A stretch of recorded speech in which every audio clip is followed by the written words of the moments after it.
चलो भाई, तो भाई आज हम शुरू करने वाले हैं जीओसी का हमारा लास्ट लेक्चर है, जनरल ऑर्गेनिक केमिस्ट्री और रिएक्शन मैकेनिज्म से यहाँ से क्वेश्चन बनेगा हमारा। ठीक है, चलो तो रिएक्शन मैकेनिज्म हम देखते हैं कि क्या होगा रिएक्शन मैकेनिज्म में। देखो सबसे पहले आज हम बात करेंगे बॉन्ड क्लीवेज के बारे में। किसके बारे में बात करेंगे? बॉन्ड का क्लीवेज और बॉन्ड के फिशन के बारे में। सर हमारा जो बॉन्ड होता है ना दो एटम के बीच का, उस बॉन्ड को तोड़ा कैसे जाता है? भाई दो पॉसिबिलिटी है, या तो बॉन्ड बिल्कुल बराबर बराबर टूट जाए या बॉन्ड टूटे अनइक्वल। क्या बोला मैंने? या तो बॉन्ड बिल्कुल बराबर टूटे, या कैसा टूटेगा? अनइक्वल। या तो इक्वल बॉन्ड क्लीवेज होगा या होगी इनइक्वल क्लीवेज, अनइक्वल क्लीवेज होगा। ठीक है, जो हमारा इक्वल क्लीवेज ऑफ बॉन्ड है उस क्लीवेज को हम बोलते हैं होमोलाइटिक बॉन्ड क्लीवेज। होमो का मतलब सेम।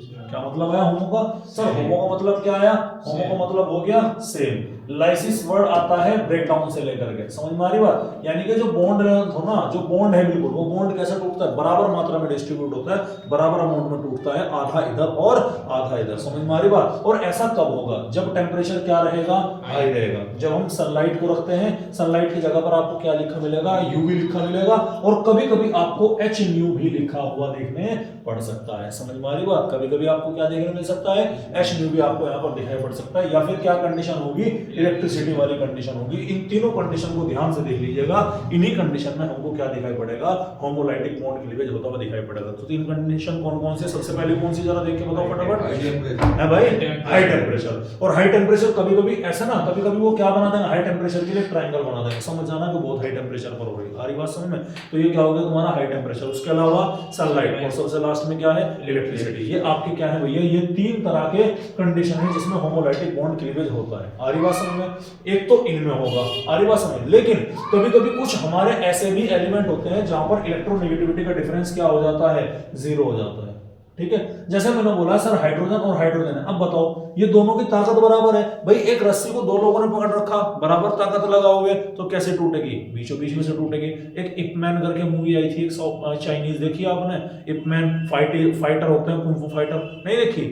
ठीक है, चलो फिर इतना तो समझ में आ गया ना। एक रस्सी को अगर दो लोगों ने पकड़ के रख रखा है तो उस रस्सी को बराबर अमाउंट में खींचेंगे तो रस्सी कहां से टूटेगी? बिल्कुल बीचों बीच। तो या तो क्या हो? इलेक्ट्रोनेगेटिविटी का डिफरेंस क्या हो? जीरो हो, या ऑलमोस्ट क्या होना चाहिए? जीरो होना चाहिए। यानी लगभग जब दोनों के दोनों एलिमेंट की ताकत बराबर होगी उसी कंडीशन में बॉन्ड कहां से टूटेगा भाई? बीचों बीच से टूटने वाला काम बनेगा। ठीक है, क्लियर है? जैसे एग्जांपल दे रखा है, ये कार्बन है, कोई दूसरा ग्रुप जेड है। ठीक है, दोनों की इलेक्ट्रोनेगेटिविटी का डिफरेंस कितना हुआ? जीरो। तो बॉन्ड हमारा कहां से टूटा? बीचों बीच। अब एक बॉन्ड में कितने इलेक्ट्रॉन होते हैं? दो। तो एक इलेक्ट्रॉन किस पे चला गया? इस कार्बन पर, और एक इलेक्ट्रॉन किस पर चला गया? इस ग्रुप पर। अभी जो कार्बन के पास में ये फ्री इलेक्ट्रॉन है, टोटल कार्बन के कितने बॉन्ड होंगे भैया?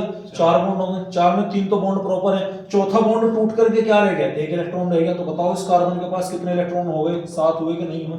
अरे हुए कि नहीं हुए सर? दो चार छह, तो तीन बॉन्ड के हो गए और एक सिंगल होगा। सात हो गए, एक इलेक्ट्रॉन अनपेयर्ड है, तो कैसा हो गया आपका ये? पैरामैग्नेटिक। कितने सिग्मा बॉन्ड दिखाई पड़ेंगे? एक दो तीन, तीन सिग्मा बॉन्ड है, तो हाइब्रिडाइजेशन क्या होगी? sp2, और बॉन्ड एंगल कैसा होगा भाई आपका? 120 डिग्री यहां पर होता हुआ नजर आएगा। बोलो भाई कोई दिक्कत वाली बात है? सवाल ये है सर, अगर इन दोनों की ताकत बराबर नहीं है तो केस बनेंगे आपके दो। केस क्या बनेंगे आपके? दो। और उस टाइप के क्लीवेज को हम क्या बोलेंगे? हेटेरोलाइटिक बॉन्ड क्लीवेज बोलेंगे। पहली ताकत क्या है? पहली कंडीशन क्या है सर? कार्बन की ताकत ज्यादा हुई। अगर कार्बन की ताकत ज्यादा हुई तो वे दोनों इलेक्ट्रॉन किसकी ओर खींच के चले आएंगे? कार्बन की ओर। तो नतीजा कार्बन की जब ऊपर इलेक्ट्रॉन खींच करके आएंगे तो कार्बन के ऊपर कौन सा चार्ज डेवलप होगा? नेगेटिव। क्यों डेवलप होगा सर? इलेक्ट्रॉन के ऊपर कैसा चार्ज है? नेगेटिव चार्ज है। और जिससे वो छीन रहा है उसके ऊपर कैसा होगा? पॉजिटिव होगा। दूसरा केस क्या है सर? अगर कार्बन की ताकत कम है तो कार्बन से इलेक्ट्रॉन खींचेंगे। समझ में आ रही नहीं आ रही बात? भाई एक रस्सी को दो लोगों ने पकड़ रखा, ताकत बराबर है तो बीच में से टूट जाएगी। लेकिन अगर एक ने ताकत लगा दिया तो पूरी की पूरी रस्सी किधर शिफ्ट हो जाएगी? उस तरफ को जिसके पास में ताकत ज्यादा है। ऐसे ही हमने यहां पर बताया। माना मैंने क्या माना कि कार्बन और हाइड्रोजन, कार्बन में और ये जो जेड आपका ग्रुप है इसमें कार्बन की ताकत क्या है भाई? ज्यादा है। कार्बन की ताकत अगर बॉन्ड खींचने की ज्यादा है, बॉन्ड पेयर को ताकत अपनी खींचने की ज्यादा है, तो ये इलेक्ट्रॉन पेयर कहां शिफ्ट होगा? इसके ऊपर होगा। क्या डेवलप होगा? कार्बन के ऊपर पार्शियल नेगेटिव। पार्शियल नेगेटिव का मतलब है कि बॉन्ड अभी पूरा नहीं टूटा, अभी केवल चार्ज डेवलप हुआ। और जेड का मतलब जेड के ऊपर कैसा चार्ज आ गया भाई? पार्शियल पॉजिटिव चार्ज डेवलप हो गया। अगर ये ताकत और ज्यादा खींचती चली गई तो ये पूरे का पूरे इलेक्ट्रॉन का जोड़ा कहां शिफ्ट हो जाएगा? इस कार्बन के ऊपर शिफ्ट हो जाएगा। और नतीजा कार्बन के ऊपर क्या बनेगा, एक नेगेटिव चार्ज बनेगा और Z के ऊपर क्या बनेगा भाई, पॉजिटिव चार्ज। और ये कार्बन के ऊपर जो नेगेटिव चार्ज है ना, इसी को हम क्या बोलेंगे, कार्ब एनायन बोलेंगे। ठीक है, इसकी हाइब्रिडाइजेशन sp3 होगी, पिरामिडल इसकी शेप होती है और कंप्लीट ऑक्टेट इसका यहाँ पर पाया जाता है। बॉन्ड एंगल 107 डिग्री के करीब हमको देखने मिलता है। समझ में आ रही बात। दूसरा क्या है सर, अगर यहाँ पर कार्बन और Z ये जो ग्रुप है, इसमें किसकी ताकत ज्यादा है, इसमें इस Z वाले ग्रुप की ताकत ज्यादा है, तो इलेक्ट्रॉन शिफ्ट किसकी तरफ होंगे, Z की तरफ। नतीजा Z के ऊपर कैसा, पार्शियल नेगेटिव, कार्बन के ऊपर कैसा, पार्शियल पॉजिटिव। अगर ये Z और ज्यादा ताकत लगाएगा तो ये बॉन्ड और ज्यादा उसके टूटेंगे, तो सारा का सारा बॉन्ड पेयर कहां शिफ्ट हो जाएगा, Z के ऊपर। नतीजा कार्बन के ऊपर पॉजिटिव चार्ज और इस Z के ऊपर कैसा चार्ज है भाई, नेगेटिव चार्ज। चूंकि कार्बन के ऊपर पॉजिटिव चार्ज है इसीलिए हम क्या बोलते हैं, कार्ब कैटायन के नाम से जानते हैं, जिसकी ज्योमेट्री क्या होती है, sp2, और ये डायमैग्नेटिक हमको दिखाई पड़ेगा। बोलो भाई यहां तक कहानी समझ में आएगी नहीं। अब सवाल है हेटेरोडाइटिक बॉन्ड क्लीवेज कहां पर देखने मिलेगा, ये ऐसे कोवेलेंट मॉलिक्यूल के अंदर देखने मिलेगा जो कि पोलर हो। पोलर का मतलब जहां पर इलेक्ट्रोनेगेटिविटी का डिफरेंस क्या नहीं होता भाई, जीरो नहीं होता। ठीक है, या फिर कभी-कभी सर मॉलिक्यूल तो पोलर नहीं है, हमने वहां पर भी हेटेरोडाइटिक बॉन्ड क्लीवेज देखा। हमने देखा सर कभी-कभी Cl2, अब होना तो ये चाहिए था ना कि इसमें होमोलाइटिक बॉन्ड क्लीवेज जो दोनों की ताकत बराबर है, लेकिन कभी-कभी हमने देखा कि एक क्लोरीन के ऊपर पॉजिटिव और एक के ऊपर क्या आ जाता है, नेगेटिव चार्ज आ जाता है। समझ में आ रही बात, अरिवासम है। तो ये होमोलाइटिक बॉन्ड क्लीवेज यूजुअली कब होगा, जब हमारा एनहाइड्रस AlCl3 कंडीशन, ये एनहाइड्रस FeCl3 वाली कंडीशन देखने मिलेगी। ये यूजुअली वहां पर पॉसिबिलिटी हमको बनती हुई दिखाई पड़ेगी। तो homolytic bond cleavage, heterolytic bond cleavage समझ में आया कि नहीं आया। होमो का मतलब सेम, बॉन्ड बराबर से टूटेगा, कौन सी स्पीशीज जनरेट होगी, फ्री रेडिकल।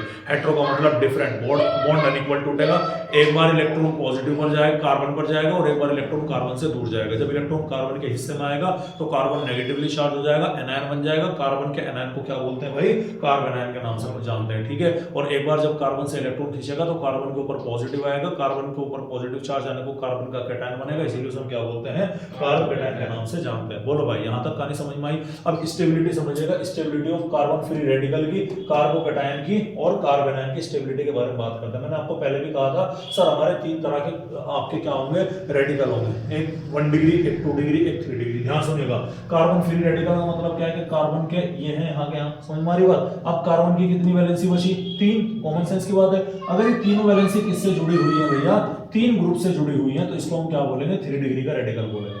आरी बात समझ क्लियर है। उसके अलावा कार्बन के, ये तो रेडिकल हो गया, अगर इसकी वैलेंसी 2 कार्बन से पूरी हो रही है और तीसरी वैलेंसी हाइड्रोजन से पूरी है, तो इसे हम क्या बोलेंगे भाई, इसे हम 2 डिग्री का रेडिकल बोलेंगे। कौन सा रेडिकल बोलेंगे भाई, 2 डिग्री, सेकेंडरी रेडिकल होगा। अबे होगा कि नहीं होगा, ठीक है, क्लियर है। और भैया अगर मैं यहाँ पर इसे ले लेता हूँ कि मैंने इसकी जगह पर इसे ले लिया, तो मेरा ये क्या बन गया, ये बन गया मेरा प्राइमरी रेडिकल, जहां पर केवल क्या मौजूद है भैया, जहां पर कार्बन की एक वैलेंसी केवल किससे पूरी हो रही है, इस एक कार्बन से पूरी हो रही है, बाकी की वैलेंसी किससे है, हाँ हाइड्रोजन से पूरी है। ठीक है, क्लियर है।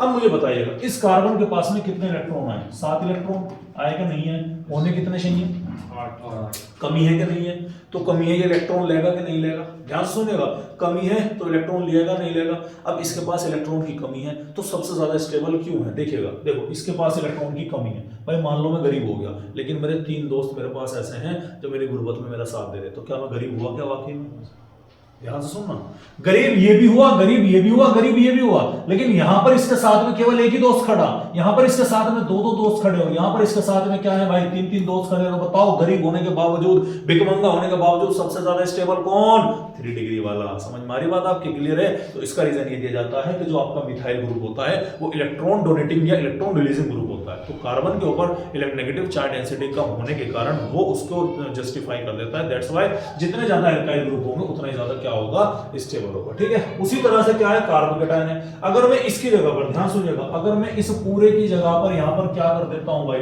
अगर मैं इस पूरे की जगह पर कार्बन फ्री रेडिकल की जगह मैंने यहां पर क्या लगा दिया, मैंने यहां पर पॉजिटिव चार्ज लगा दिया, क्या लगा दिया भैया, मैंने यहां पर पॉजिटिव चार्ज लगा दिया। ठीक है, इस कार्बन के ऊपर क्या लग गया, ये भी पॉजिटिव, ये भी पॉजिटिव, तो ये भी पॉजिटिव। अरे पॉजिटिव में अब कितने हो गए, अब तो 6 हो गए ना, इसके पास हो गए, इसके पास तो और कमी हो गई। फिर वही वाली कहानी कि भिखमंगा हो गया, लेकिन कितने दोस्त हैं इसके साथ में, 3 दोस्त। इसके पास कितने हैं, 2, इसके पास क्या है, 1 है। तो सबसे अमीर कौन है, अभी भी सबसे अमीर ये है, मतलब सबसे ज्यादा स्टेबल 3 डिग्री का, देन 2 डिग्री, देन क्या होगा, 1 डिग्री होगा। कार्ब एनायन के केस में ऐसा नहीं होता, कार्ब एनायन के केस में ऐसा नहीं होता। कार्ब एनायन के केस में क्या है कि बीच वाला जो कार्बन है ना भाई, बीच वाला जो कार्बन है उसके पास में ऑलरेडी 8 इलेक्ट्रॉन है। आ रही बात समझ में, इस कार्बन के पास क्या है, ऑलरेडी 8 इलेक्ट्रॉन है, इसके पूरा का पूरा ऑक्टेट पूरा है, तो इससे कोई चाह नहीं है अमीर हो या ना हो। भाई जब मेरी पेट भर रहा है मैं क्यों अपने दोस्तों से लूं? नहीं समझ में आ रही बात? जब मेरा पेट भरा हुआ है मैं क्यों अपने दोस्तों से लूं? इसीलिए यहाँ पर क्रम क्या हो जाता है उल्टा, यहाँ पर प्राइमरी सबसे ज्यादा स्टेबल है, सेकेंडरी उससे ज्यादा, और टर्शियरी क्या है, सबसे कम स्टेबल होता है। बोलो भाई समझ में आ रही कि नहीं आ रही बात? और इसका एक दूसरा रीजन क्या है कि इसके ऊपर नेगेटिव है, एल्काइल ग्रुप भी क्या डोनेट कर रहे हैं, नेगेटिव डोनेट कर रहे हैं, तो इसका नेगेटिव इससे क्या करेगा, रिपेल करेगा। और जितने ज्यादा ग्रुप होंगे उतना ज्यादा नेगेटिव चार्ज डेंसिटी बढ़ता हुआ होगा, और उसी से क्या होगा, रिपल्शन वहां पर होता हुआ दिखाई पड़ेगा। ठीक है, दो की पॉइंट यहाँ पर लिखे हुए हैं कि कार्बोकैटायन की और कार्बन फ्री रेडिकल की स्टेबिलिटी इंक्रीज होगी अगर इलेक्ट्रॉन डोनेटिंग ग्रुप प्रेजेंट है। यही तो मैंने बताया यहाँ पर, अगर इलेक्ट्रॉन डोनेटिंग ग्रुप दे रखा तो कार्बोकैटायन को कार्बन फ्री रेडिकल की स्टेबिलिटी क्या होगी, इंक्रीज होगी। दूसरा पॉइंट क्या है कि कार्बन आयन की स्टेबिलिटी परसेंटेज एस कैरेक्टर से ज्यादा है, डायरेक्टली प्रोपोर्शनल है। अगर मैं बोलूं कि sp, sp2 और sp3 इन तीनों के अंदर, ये तीनों के तीनों तीन टाइप के कार्बन आयन है, सबसे ज्यादा स्टेबल कौन होगा, sp होगा, देन sp2, देन क्या होगा आपका sp3 होगा। ये भी आपने क्या रखना है भाई, याद रखना है। समझ में आ रही बात यहाँ तक आपको? तो ये क्या पढ़ा आपने, ये पढ़ा यहाँ पर। अब उसके अलावा एक टॉपिक और है यहाँ पर, इलेक्ट्रोफाइल का और न्यूक्लियोफाइल का। देखो फाइल का मतलब होता है मोहब्बत, फाइल का मतलब क्या होता है, मोहब्बत। इलेक्ट्रो का मतलब इलेक्ट्रॉन से, तो किससे मोहब्बत है, इलेक्ट्रॉन से मोहब्बत है। अच्छा मोहब्बत इलेक्ट्रॉन से किसे होगी, जिस पे इलेक्ट्रॉन कम होंगे, कॉमन सेंस की बात है। इलेक्ट्रॉन के ऊपर कैसा चार्ज है, निगेटिव, तो इलेक्ट्रॉन से मोहब्बत कौन करेगा, है पॉजिटिव वाला। समझ रहे नहीं समझ रहे?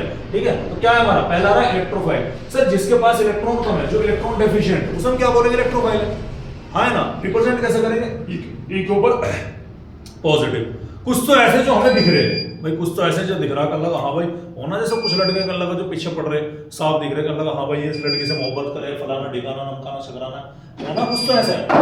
अरे होते हैं नहीं होते हैं, होते हैं ना, लेकिन कुछ ऐसा होता है बिल्कुल जो गुमशुदा मोहब्बत करते हैं, तो वही तो कहानी यहाँ पर, ये पॉजिटिवली चार्ज है, दिख रहा पीछे पड़ रहे, दिख रहा पीछे पीछे जा रहे, परेशान कर रहे, चिट्ठी दे रहे, खत दे रहे, मैसेज भेज रहे, क्या लगा क्या तुम मेरे साथ घूमने चलोगे, फलाना ठिकाना, वो डायरेक्ट सामने से अपने क्या कर रहे हैं, अप्रोच कर रहे हैं। ये क्या है, ये पॉजिटिवली चार्ज है, साफ दिख रहे हैं इलेक्ट्रॉन डेफिशिएंट है। लेकिन कुछ मॉलिक्यूल ऐसे भी हैं जिनके पास इलेक्ट्रॉन की कमी है, लेकिन वो बता नहीं रहे लोगों से, देखने से लग नहीं रहा। जैसे कि क्या है, कार्बन डाइऑक्साइड, क्या इस पर पॉजिटिव चार्ज है, नहीं, लेकिन ये भी किससे मोहब्बत करेगा, इलेक्ट्रॉन से मोहब्बत करेगा। सल्फर डाइऑक्साइड, क्या इसके पास में है नेगेटिव चार्ज, पॉजिटिव चार्ज, नहीं, लेकिन फिर भी किसके मोहब्बत करेगा, ये, क्योंकि इनके पास में वैकेंट ऑर्बिटल मौजूद है, इनके पास में अभी भी ऑर्बिटल इलेक्ट्रॉन आ सकते हैं। समझ में आ रही बात? जैसे कि आपका BF3, इसका तो 8 ही ऑक्टेट इलेक्ट्रॉन पूरे नहीं है, BeCl2, AlCl3, ऐसे कंपाउंड जिनके पास में वैकेंट d ऑर्बिटल होंगे, जैसे कि zinc chloride, FeCl3, SnCl4, SF6, SiCl4 वगैरह, ये सब के ऊपर कोई पॉजिटिव चार्ज नहीं है। मतलब ये वे लोग हैं जो मोहब्बत तो करेंगे लेकिन शांत तरीके से करेंगे, पीछे नहीं पड़ेंगे। सामने से अगर कोई ऑफर आ गया तो देख लेंगे, सोच लेंगे, हाँ कर देंगे, अरे अगर नहीं है, ये हाथ धो के मुंह धो के पीछे पड़ते हैं भाई। ये बोलते हैं अल्लाह का मी मुझे करो, मेरे से मिलो, हमारी बात समझ में, हाँ ठीक है, सामने से कोई आ जाता, समझ रहे नहीं समझ रहे?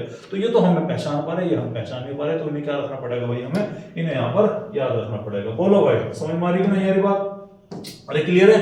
अब न्यूक्लियोफाइल का मतलब इनका उल्टा हो गया, न्यूक्लियो का मतलब न्यूक्लियस, फाइल मतलब मोहब्बत। इस बार मोहब्बत किससे हो रही, न्यूक्लियस से। ऐसा न्यूक्लियस के पास क्या है, न्यूक्लियस के पास है पॉजिटिव पैसा, P4 पैसा, P4 पॉजिटिव। समझ में आ रही बात? तो मोहब्बत एक्चुअल में न्यूक्लियस से है क्या, वो नहीं, उसके पैसे से है। तो पैसे से मोहब्बत को हम क्या बोलेंगे, न्यूक्लियोफाइल बोलेंगे। तो बताओ पैसे से मोहब्बत किसे होगी, इलेक्ट्रॉन को, जिसके पास पैसे की कमी होगी। तो न्यूक्लियोफाइल कौन होगा, न्यूक्लियोफाइल वो होगा जिसके पास में इलेक्ट्रॉन क्या होंगे, इसके पास में इलेक्ट्रॉन ज्यादा होंगे, जो खुद निगेटिव चार्ज होगा कि नहीं होगा। तो न्यूक्लियोफाइल क्या है, इलेक्ट्रॉन रिच स्पीशीज होंगे। ये भी दो तरह की होगी, एक नेगेटिव चार्ज, एक न्यूट्रल वाली। एक क्या है, एक तो सामने से इसीलिए अप्रोच करती है कि अल्लाह भैया इसके पास पैसा है तो उसी के साथ में रहो, हाँ है ना। लेकिन एक जो है अप्रोच तो उसकी पैसे वाली है, लेकिन वो ऐसे प्रिटेंड करना है उसको, क्या लगा जैसे हाँ ठीक है, इससे कोई फर्क नहीं पड़ता कि पैसा क्या हो, समझ रहे नहीं समझ रहे? तो ये वो शातिर है। तो जिसके पास नेगेटिवली चार्ज है, Cl negative, Cn negative, OH negative, R negative, H negative, ये सब के सब क्या है, सब के सब आपके नेगेटिव चार्ज होते हैं। समझ में आ रही बात? और ये जो आपके न्यूट्रल होते हैं, जैसे कि बेंजीन, दिख रहा कोई पॉजिटिव नेगेटिव चार्ज है नहीं, एल्कीन्स के ऊपर नेगेटिव दिख रहा है लेकिन एक्सेस में इलेक्ट्रॉन है, एल्काइंस के ऊपर नेगेटिव दिख रहा नहीं, एक्सेस में पाई इलेक्ट्रॉन है। लुईस बेस जो कि लोन पेयर जिनके पास में NH3 अमोनिया के पास में एक लोन पेयर है, ईथर के पास में 2 लोन पेयर है, ठीक है, अल्कोहल के पास में भी 2 लोन पेयर है, एमाइंस हो गया, जितने भी सारे आपके लिगेंड्स हो गए ये सब के सब आपके क्या है न्यूक्लियोफाइल के तौर पर काम करते हैं। बोलो भाई समझ में आ रही कि नहीं आ रही बात। अगर मैं बात करता हूं न्यूक्लियोफिलिसिटी के बारे में, न्यूक्लियोफिलिसिटी का मतलब है कि जो इनकी मोहब्बत है किसी पॉजिटिव से वो कैसे है। तो सबसे ज्यादा मोहब्बत ऊपर से नीचे आने पर, किसी भी ग्रुप में ऊपर से नीचे आने पर मोहब्बत क्या होगी भैया, इंक्रीज होती हुई चली जाएगी। यानी कि अगर मैं हेलोजन की बात करूं, फ्लोरीन, क्लोरीन, ब्रोमीन और आयोडीन, सबसे ज्यादा इलेक्ट्रॉन से मोहब्बत किसे होगी, आयोडीन को होगी। समझ में आ रही बात। वो कहेगा कहने लगा यार मुझे इलेक्ट्रॉन दे दो, मुझे बहुत ज्यादा मोहब्बत है, ठीक है, क्लियर है, ध्यान रखना इस चीज के बारे में। और पीरियड में लेफ्ट टू राइट जाने पर ये वैल्यू क्या होती है भाई, डिक्रीज होती है, ठीक है, क्लियर है। अब लास्ट टॉपिक जो इस चैप्टर का बचा हुआ है उसका नाम है क्या, उसका नाम है भाई आपका इलेक्ट्रॉनिक इफेक्ट। क्या नाम है जी, इलेक्ट्रॉन के कितने इफेक्ट है, 4 इफेक्ट याद रखिएगा। कितने इफेक्ट है भैया, 4 इफेक्ट। नंबर 1 इंडक्टिव, नंबर 2 आपका क्या हो गया, इलेक्ट्रोमेरिक, नंबर 3 मेसोमेरिक, नंबर 4 पे आ गया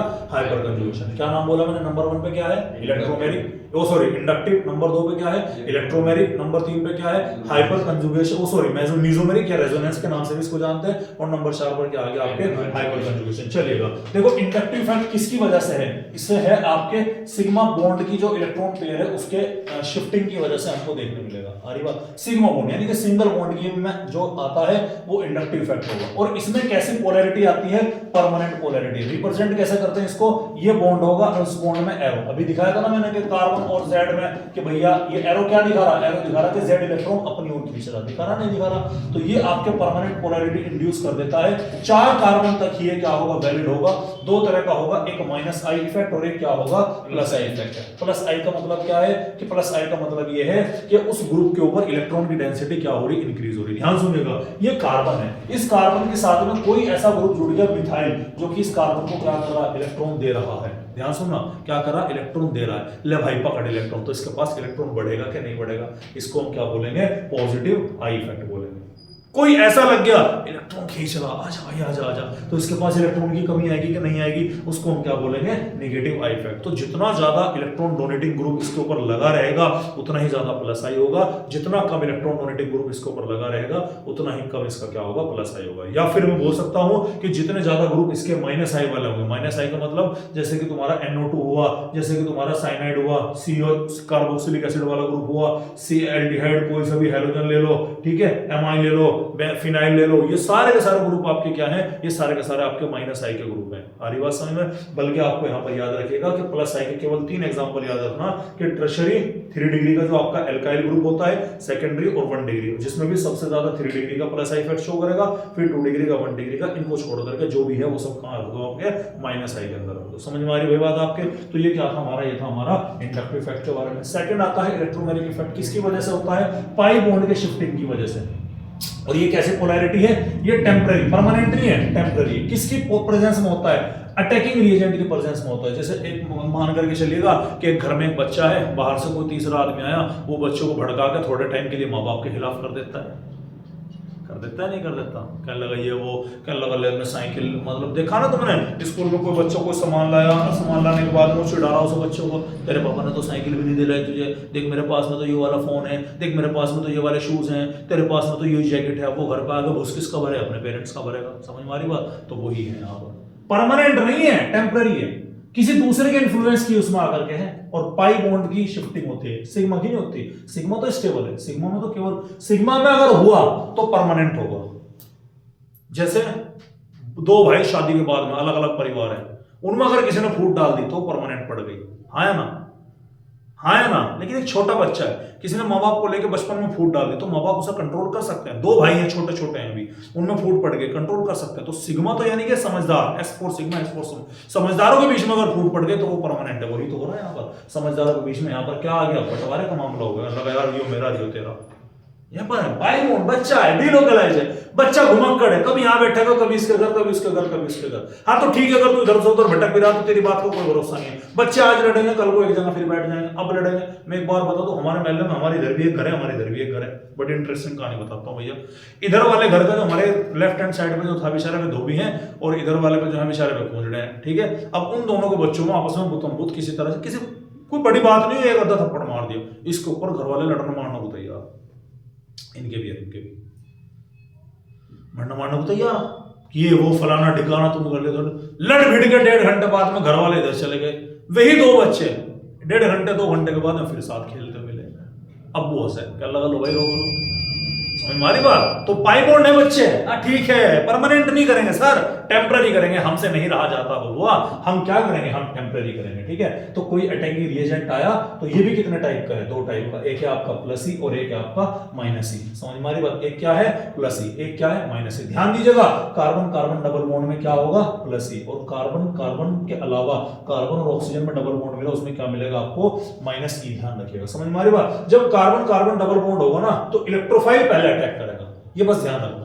क्योंकि इलेक्ट्रोफाइल पहले अटैक करा, इसीलिए हमने क्या बोला प्लस ही बोला। और जब कार्बन और ऑक्सीजन का यहां पर डबल बॉन्ड होगा तो पहला अटैक कौन करेगा, न्यूक्लियोफाइल। बस इतनी चीज आपको याद रखनी, इसीलिए यहां पर ये क्या है माइनस इफेक्ट कहा जाता है, ठीक है। तो माइनस ई किसमें मिलेगा, कार्बन और ऑक्सीजन में, प्लस ई किसमें मिलेगा, कार्बन और कार्बन है। तो माइनस ई में कौन अटैक करेगा, माइनस वाला, यानी कि न्यूक्लियोफाइल आकर अटैक करेगा, ठीक है। और प्लस ई में कौन इफेक्ट करेगा, प्लस ई वाला, ठीक है। ये प्लस ई बोले तो इलेक्ट्रोफाइल वाला, ये याद करने की हमारी क्या है टेक्निक है, ठीक है। तीसरा इफेक्ट आता है बेटा यहाँ पर मेसोमेरिक इफेक्ट। तीसरा इफेक्ट कौन सा आता है भाई, मेसोमेरिक। मेसोमेरिक इफेक्ट ये भी क्या है, ये परमानेंट पोलैरिटी है, लेकिन किसके अंदर है, पाई इलेक्ट्रॉन के अंदर। अब सर आप बोलोगे बच्चे, हाँ ये वो बच्चे हैं कि जिन्होंने एक दूसरे के सिर फाड़ दिए, अब उनकी बोलचाल बंद हो गई, तेरी मेरी दोस्ती कट्टी, आज से तेरा रास्ता अलग मेरा रास्ता अलग, हो जाता है नहीं हो जाता है, तो ये वो वाले है। तो परमानेंट पोलैरिटी है भैया, डीलोकलाइजेशन होता है पाई इलेक्ट्रॉन का बिना किसी अटैकिंग रिएजेंट के, कि कोई तीसरा आदमी नहीं आया, दिमाग घूम के बच गया आपस में लड़ाई, ठीक है। ये भी कितने टाइप के हैं, 2 टाइप के,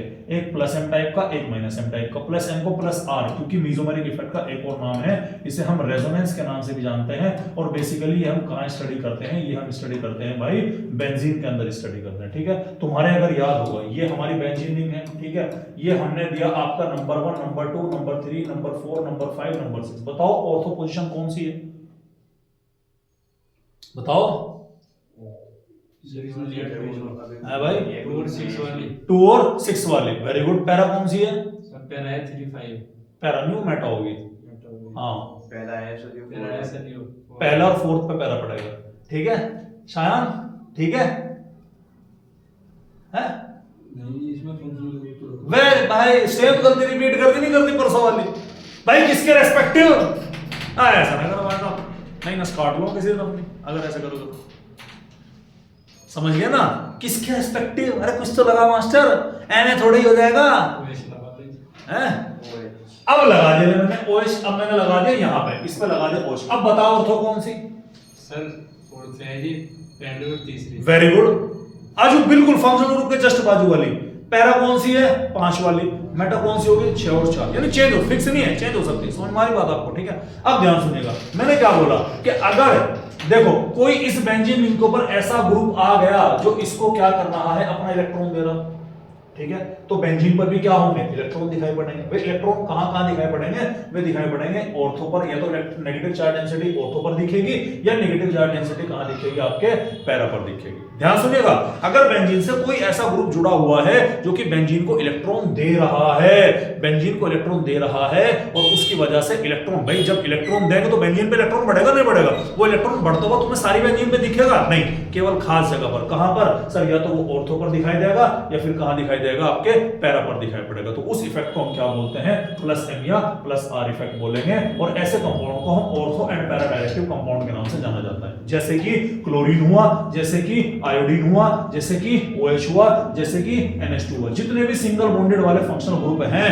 अगर वो यहां पर लग रहे हैं बेसिकली, तो वो आपके ऑर्थो और पैरा पोजीशन को एक्टिवेट करेंगे। हाँ यार समझ में आ रही बात। अब ध्यान सुनिएगा, अब गलती से इसके ऊपर बजाय इसको डोनेट करने वाला मैंने जोड़ दिया यहाँ पर CHO। क्या जोड़ दिया भाई मैंने, CHO। ये तो इसे इलेक्ट्रॉन देने वाली, ये क्या करे, ये बेंजीन से इलेक्ट्रॉन छीन लेगा। तो अगर इलेक्ट्रॉन के आने पर दिखाई कहां पड़ेंगे, ऑर्थो और पैरा पर दिखाई पड़ेंगे, तो इलेक्ट्रॉन का जाना भी कम कहां दिखेगा, ऑर्थो और पैरा से कम दिखेगा। अब ध्यान सुनिएगा, इलेक्ट्रॉन ऑर्थो और पैरा से कम हुए तो क्या मेटा पर बढ़े हुए दिखाई पड़ेंगे कि नहीं बढ़ेंगे, कॉमन सेंस की बात है। अरे भैया 55 रुपए 5 ऑर्थो पे, 5 पैरा पे, 5 मेटा पे। कोई आया वो ऑर्थो से 2 रुपए ले गया, पैरा से भी 3 ले गया, ठीक है। तो ऑर्थो और पैरा पे तो कम हो गए, बढ़ गए किस पे, मेटा पे। क्या मेटा पे वास्तव में बढ़ेगा? नहीं, एक्चुअल में हुआ ये कि ऑर्थो और पैरा पे कम हुए ना, इसीलिए मेटा पर बढ़े हुए दिखाई पड़ रहे। तो इसीलिए अगर कोई नेगेटिव चार्ज स्पीसीज यानी कोई इलेक्ट्रोफाइल आपके आकर बेंजीन पर अटैक करेगा, वो कहां करेगा? वो करेगा मेटा पोजीशन पर अटैक करेगा, और इसी फिनोमेना को क्या बोलते हैं? -m या -r। नुकसान हो गया ना, नुकसान हुआ तो -m, और आया तो क्या है भैया? प्लस है। समझ में आ रही भैया बात आपकी? क्लियर है? तो इस चीज को क्या रखना है भैया? आपको ध्यान रखना। लास्ट आता है आपका हाइपर कंजुगेशन। हाइपर कंजुगेशन क्या है भैया? हाइपर कंजुगेशन में हम कार्बोकैटायन और कार्बन फ्री रेडिकल की स्टेबिलिटी के बारे में बात करते हैं बेसिकली, जिसमें हम सिग्मा इलेक्ट्रॉन के डिलोकलाइजेशन के बारे में बात करें। कंडीशन क्या है हाइपर कंजुगेशन अगर आप देखना चाहते हो तो sp2 हाइब्रिडाइज कार्बन होना चाहिए और अल्फा हाइड्रोजन प्रेजेंट होनी चाहिए। अब सवाल ये अल्फा हाइड्रोजन क्या है? अल्फा हाइड्रोजन क्या है? फंक्शनल ग्रुप जिस कार्बन से जुड़ा हुआ है, ध्यान सुनिएगा, ये मेरा फंक्शनल ग्रुप Z है, ठीक है, ये इस कार्बन से जुड़ रहा, तो इस फंक्शनल ग्रुप जिस कार्बन से जुड़ा हुआ है उस कार्बन का पड़ोसी कार्बन जो होगा वो क्या कहलाया जाएगा? अल्फा कार्बन, ठीक है। इस कार्बन का पड़ोसी कार्बन क्या कहलाया जाएगा? बीटा कार्बन, और इस कार्बन का पड़ोसी कार्बन क्या कहलाया जाएगा? Gamma carbon. आपको क्या रखना है? याद रखना है, ठीक है, समझ में आ रही बात? अब ध्यान सुनिएगा, अल्फा कार्बन के पास जो हाइड्रोजन मौजूद होंगे उसको हम क्या बोलेंगे?